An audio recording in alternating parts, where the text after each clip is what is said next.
Inspiration for our thriller film, Trainspotting. Trainspotting was released in 1996 and was directed by Danny Boyle. It is based on the novel of the same name written by Irvine Welsh. One scene in Trainspotting that we will take inspiration from is the detox scene where Mark is in bed. Mark is laying in bed and seems to be very distressed and continuously tripping out after taking drugs. The camera spins round and is very unsteady, which shows that he is all over the place. To show that he is so distressed, he is seen to be crying into his pillow, moving around a lot and breathing very heavily. We will use this in our film as our character is going to wake up in their bed after having a hallucination. Once they wake up, like Mark, they will be very confused, will be heavily breathing and sweating. We may also use the unsteady camera angle to highlight his confusion and distress. Another part of this scene that we will take inspiration from is Mark's dialogue. For a lot of this scene he does not talk, but where he does he shows very distressed screams and his words are muddled up and don't make much sense due to the state he is in.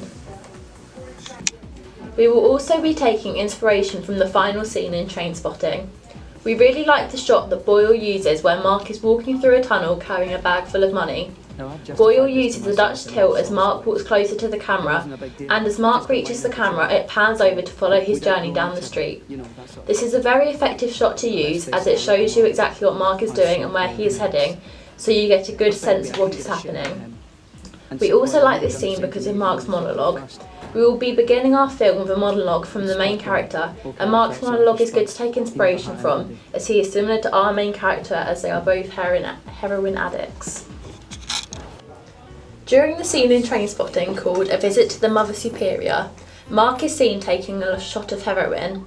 When he is dragged out to the taxi after passing out, you can see the surroundings of where he is.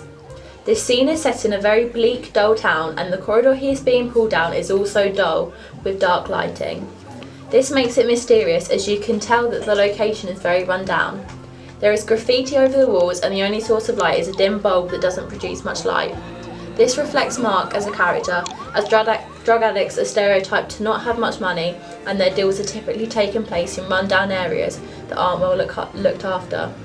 We will take inspiration from this part of the scene when our main character travels through his flat and down his stairs on the way to the drug deal. Trainspotting has inspired us to ensure that the location looks dirty and not well looked after. This scene also uses contrapuntal music, which we will also take inspiration from. As Mark is dragged into the taxi on the way to the hospital, Perfect Day by Lou Reed is playing as non-diegetic sound. The main line in this song is "It's such a perfect day," which does not fit in with the mood of this scene, as for Mark, his day has clearly not turned out to be perfect. Another part of Trainspotting that we will take inspiration from is where the characters are in a room surrounded by empty alcohol bottles. This is a good use of mise-en-scène as it tells you more about the characters. It lets you know that not only do they have a problem with drugs, but with alcohol also. It implies that because the characters are also caught up in taking and getting drugs, they have no care in tidying up after themselves. It also shows that their whole lives revolve around mainly drugs and alcohol. In this scene, low-key lighting is used. This suggests that the mood is dark and adds to the feeling that drugs have taken over their lives so much that everything else in their lives becomes extremely run down and neglected. The dull lighting also adds mystery to the scene as you cannot see much of the surroundings or what is going on around the characters.